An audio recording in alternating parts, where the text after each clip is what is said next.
দেখো আজকে আমরা ক্লাস 5-এর অঙ্ক বই 36 পাতার একটা অঙ্কের সমাধান করব। 5-এর দাগের অঙ্কটা। 5-এর দাগের একটি কোনো একটা সংখ্যা থেকে 3402 বিয়োগ করায় 5 অঙ্কের ক্ষুদ্রতম সংখ্যাটি পাওয়া গেল। সংখ্যাটি কত? খুব সোজা অঙ্ক, উত্তর করব। তাহলে 5 অঙ্কের ক্ষুদ্রতম সংখ্যা মানে 5 অঙ্কের ক্ষুদ্রতম সংখ্যা মানে 5 অঙ্কের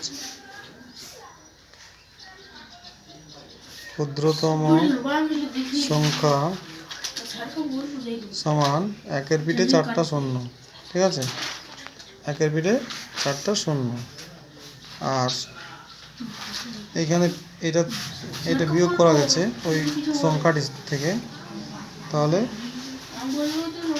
এত বিয়োগ করা হয়েছে। তাহলে এটা যোগ করে দেবো। অতএব 1-এর পিঠে 4টা শূন্য যুক্ত 3002, তাই তো? এটা যোগ করে দেবো 2 0 4 3 1। তাহলে 5 অঙ্কের ক্ষুদ্রতম সংখ্যাটা সঙ্গে ওইটা 3402 যোগ করে দিলাম, তবে আমার সংখ্যাটি পেয়ে গেলাম।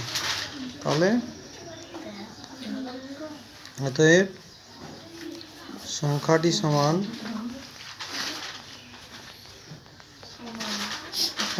13402।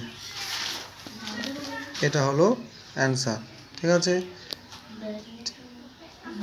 Thank you for watching this video. যারা এই ভিডিওটি দেখলে লাইক করবে, শেয়ার করবে এবং চ্যানেলটিকে সাবস্ক্রাইব করবে। Thank you for watching this video.